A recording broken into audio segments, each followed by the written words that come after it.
25 Republican governors have signed a letter saying they stand with Texas and believe the border and razor wire falls under states' rights. It reads in part, quote, "We stand in solidarity with our fellow Governor Greg Abbott and the state of Texas in utilizing every tool and strategy, including razor wire fences, to secure the border."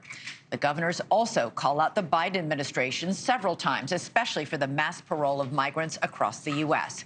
One of those 25 governors is also former Republican presidential candidate Doug Burgum.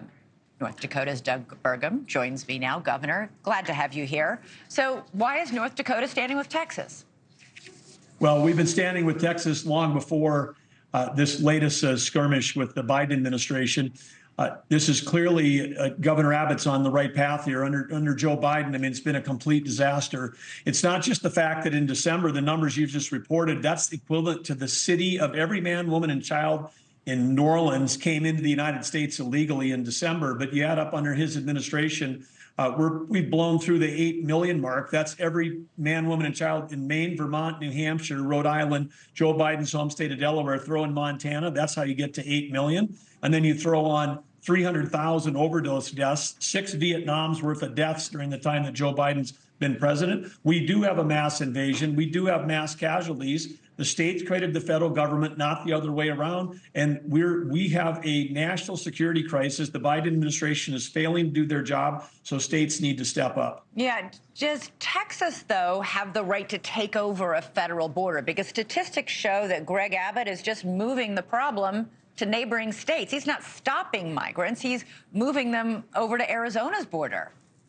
Well, Greg Abbott wouldn't have to do any of this if Joe Biden had left in place the policies that Donald Trump had when he was president.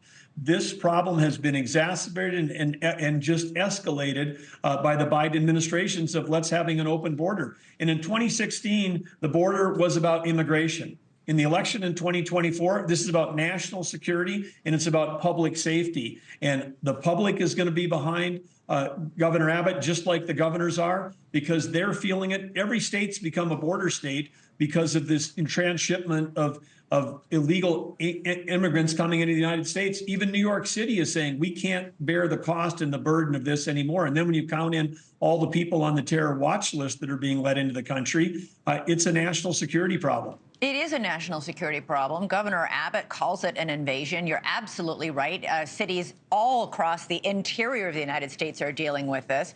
You've endorsed Donald Trump, and yet Trump is publicly and privately, according to reports, pressuring Republicans in Congress to kill a border deal. If it's this big a crisis, shouldn't everybody be on board to fix it right now, not maybe next year? Well, Congress is Congress, and the border deal is tied up with foreign aid and foreign wars that are also at the feet of Joe Biden, because Joe Biden, with him releasing the sanctions against Iran, has allowed them to fund terrorism around the world. And the Biden energy policies are causing that instability around the world. And then today, hidden underneath all this other news, they won't even be talking about it, but they've stopped the permitting for LNG export permits in the United States. The Biden administration, they're bragging about it. It's like, I guess the Biden administration, we want to go back and have Western Europe getting all of their natural gas from Russia.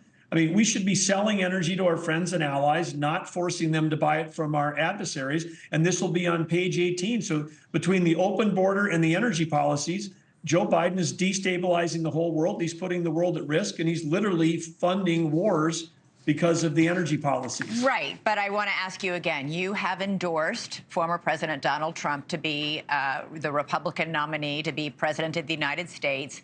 Donald Trump is publicly urging Republicans in Congress not to pass a border deal. If it's a huge issue now, wouldn't it be better to pass a border deal package now? Well, not if the border deal gets compromised and tied up with a bunch of other issues. If it's this important to the Democrats, and they're in control, then introduce a bill that gets bipartisan support. Introduce a bill that actually secures the border. If they introduced a bill that would secure the border, I think you'd see all the Republicans voting for it. But instead, they're trying to tie it into a bundle of other things to mask the issue, to create a political talking point. If they want this thing solved, if they want to secure our borders, I believe not Republican Congress, just like Republican governors, will vote for it. It's actually Republican senators who were taking to the microphones yesterday because they're very upset. They say this is a fantastic border deal, that it's one of the most conservative border deals they could ever hope for.